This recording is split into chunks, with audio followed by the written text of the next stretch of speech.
That whole last day, Edie just watched us pack and didn't say a word. Until supper, when she raised her glass and said, "To our final night together, and all our final nights apart."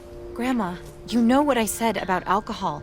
Some of your medications are very Edith, specific. I left a present for you in the hallway. Why don't you go open it?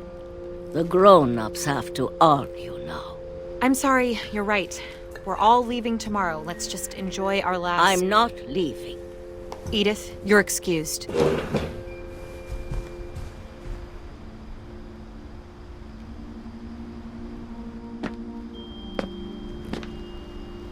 the power had been shut off that morning, but Edie always had plenty of candles. When my mom sealed the library, I don't think she knew about the other entrance. Or that Edie had a key to it.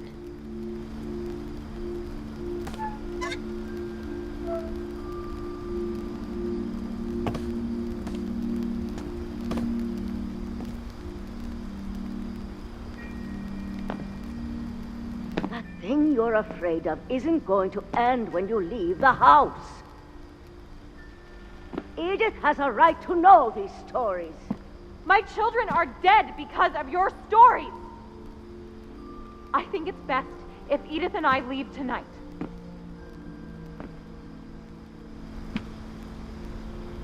We'll have the nursing home send a van for you in the morning, okay?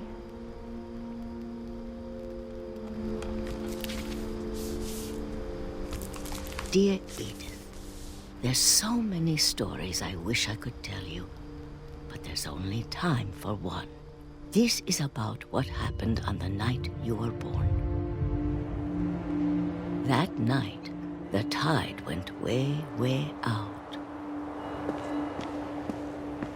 It was the first and last time I ever saw the old house aground. There'd been an earthquake out in the middle of the ocean. They called it the lowest tide in 1,000 years. God, it smelled awful. You know, I've seen that house every day of my life.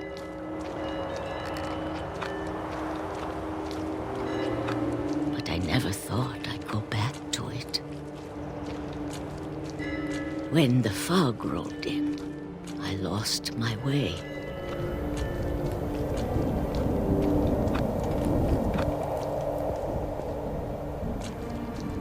I got turned around.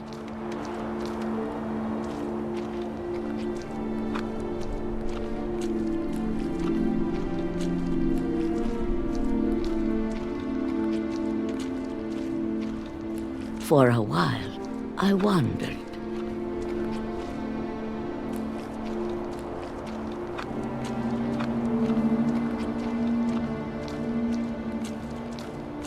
I started seeing things.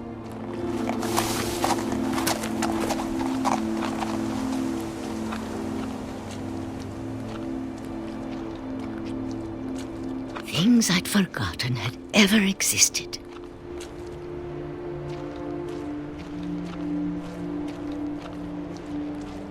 But when I saw them, they felt like old friends. That night, a lot of things came back to me. Or maybe I came back to them.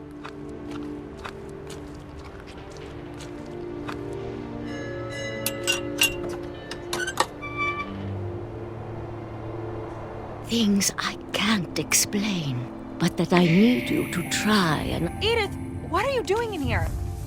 It's mine! Edith! Mom, you're gonna rip it! Let go! I kicked and screamed, but Mom dragged me to the car.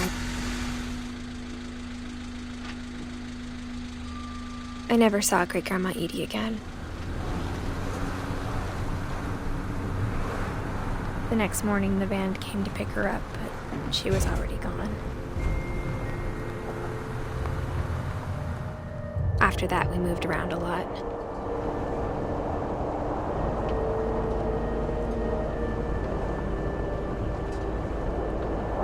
We both tried to make the best of it.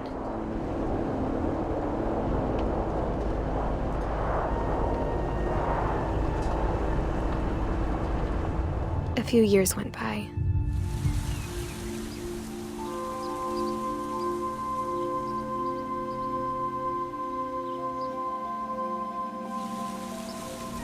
My mom didn't like to talk about it.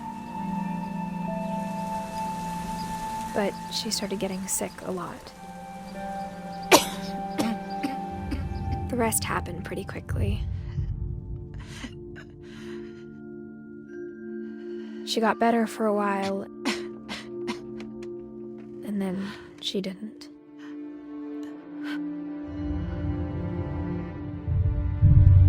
And then I was alone.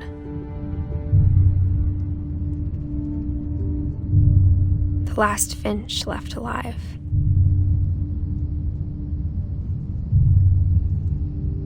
Until I found out about you.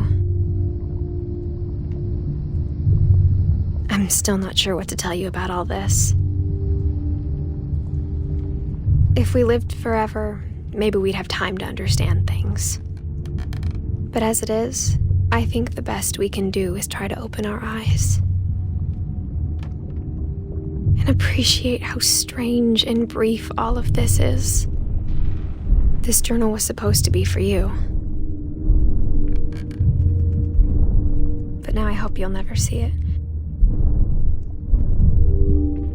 I just want to meet you and tell you all these stories myself.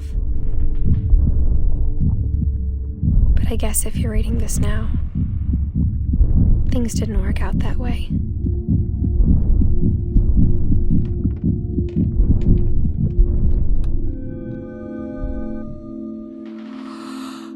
This is where your story begins. I'm sorry I won't be there to see it. It's a lot to ask, but I don't want you to be sad that I'm gone. I want you to be amazed that any of us ever had a chance to be here at all. Good luck.